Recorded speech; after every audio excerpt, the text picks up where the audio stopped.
આ છે ચણાનો લોટ 250 ગ્રામ. પછી એમાં મસાલા માટે નિમક, અજમા અને તીખાને અધકચરા ખાંડવાના, ધાણા મેથી છે, લસણ છે, અને આ છે મરચાં. આ મોડા મરચાં છે અને આ છે તીખા મરચાંની પેસ્ટ.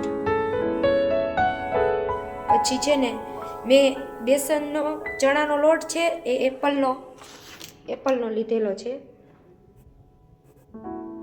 તમે કોઈ પણ કંપનીનો લઈ શકો. પછી આમાં ચણાના લોટમાં ધાણા મેથી નાખવાના, લીલું લસણ નાખવાનું,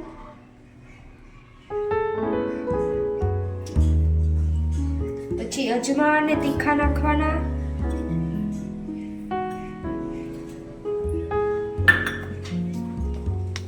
આ સિંધવ નમક છે એટલે મેં 1.5 ચમચી સિંધવ નમક નાખ્યું છે. આ મરચીની પેસ્ટ છે.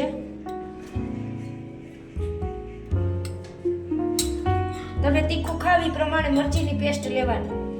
પછી આ છે ભજીયાના સોડા, સાજીના ફૂલ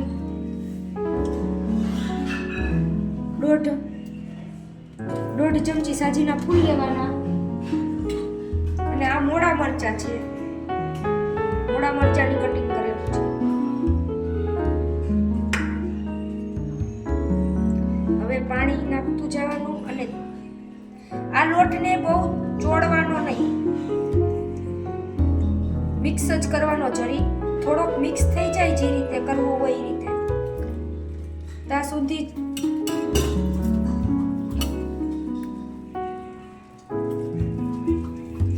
ગઠ્ઠા હોય એ ભાંગી નાખવાના છે હાથેથી. અને બહુ આવી રીતે આમ ચોળવાનો નહીં, ખાલી આમ ઉપર નીચે જ કરવાનું. જો બહુ ચોળશો તો ભજીયું સારું નહીં પડે. કઠણ લાગે તો થોડું પાણી એડ કરવાનું.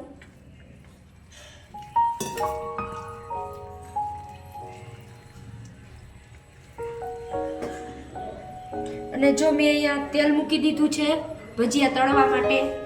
તેલ આવી જાય ત્યાં સુધીમાં લોટ રેડી કરી દેવાનો.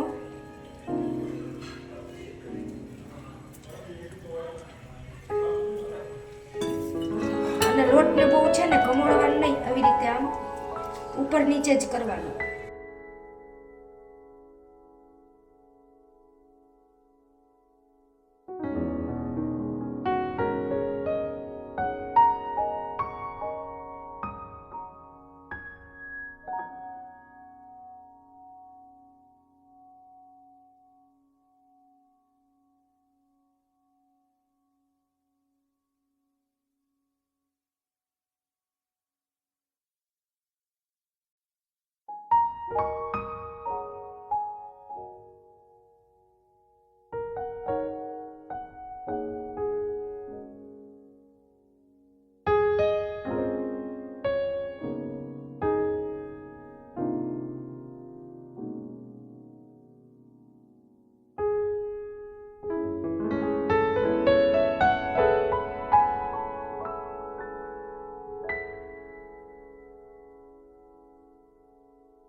ભજીયા રેડી છે અને આને આવી રીતે લઈ